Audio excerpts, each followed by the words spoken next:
ఆదిలాబాద్ పట్టణంలోని ఆదిత్యనగర్ 12వ వార్డు కాలనీలో మహాకాల్ సేన కాంగ్రెస్ పార్టీ పట్టణ ఎస్టీ సెల్ అధ్యక్షుడు మహాకాల్ అజయ్ ఆధ్వర్యంలో కొవ్వొత్తుల ర్యాలీ నిర్వహించారు. కలకత్తాలో జరిగిన సంఘటనను ఖండిస్తూ స్థానిక వివేకానంద విగ్రహం ఎదుట క్యాండిల్ మార్చ్ నిర్వహించి దోషులు కఠినంగా శిక్షించాలని డిమాండ్ చేశారు. దేశంలో మహిళలకు రక్షణ లేకుండా పోయిందని, ఇలాంటి ఘటనలు పునరావృతం కాకుండా కేంద్ర ప్రభుత్వం కఠిన చట్టాలను అమలు చేయాలని కాంగ్రెస్ పార్టీ నాయకులు మహాకాల్ అజయ్ అన్నారు. డాక్టర్ మౌమితాకు న్యాయం జరిగేంత వరకు యువకులు దేశవ్యాప్తంగా ఆందోళన చేయాలని చెప్పారు. అనంతరం 2 నిమిషాల పాటు మౌనం పాటించి మృతురాలి ఆత్మకు శాంతి కలగాలని దేవుణ్ణి ప్రార్థించారాయన. తదనంతరం మృతురాలి కుటుంబీకులకు తమ ప్రగాఢ సానుభూతిని వ్యక్తం చేశారు.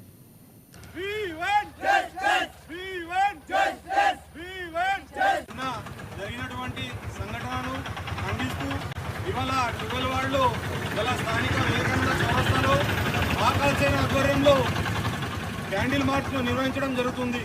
అలాగే మన భారతదేశంలో ఆడపడుచులకు సంరక్షణ లేకుండా పోయింది.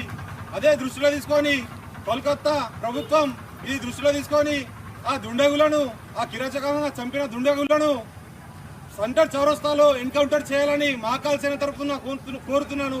అదేవిధంగా న్యాయం జరగకపోతే అలాంటి యువతలు దేశవ్యాప్తంగా ఆందోళన చేపడతామని మీడియా ద్వారా హెచ్చరిస్తున్నాను.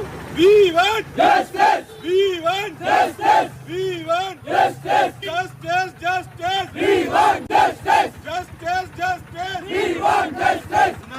జరిగినటువంటి సంఘటనను ఖండిస్తూ ఇవాళ 12 వార్డులో గల స్థానిక వివేకానంద చౌరస్తాలో మహాకాల్ సేన ఆధ్వర్యంలో క్యాండిల్ మార్చ్ను నిర్వహించడం జరుగుతుంది. అలాగే మన భారతదేశంలో ఆడపడుచులకు సంరక్షణ లేకుండా పోయింది. అదే దృష్టిలో తీసుకొని కోల్కతా ప్రభుత్వం ఈ దృష్టిలో తీసుకొని ఆ దుండగులను, ఆ కిరాచకంగా చంపిన దుండగులను సెంటర్ చౌరస్తాలో ఎన్కౌంటర్ చేయాలని మహాకాల్ సేన తరఫున కోరుతున్నాను. అదేవిధంగా న్యాయం జరగకపోతే అలాంటి యువతలు దేశవ్యాప్తంగా ఆందోళన చేపడతామని మీడియా ద్వారా హెచ్చరిస్తున్నాను. We want justice. We want justice. We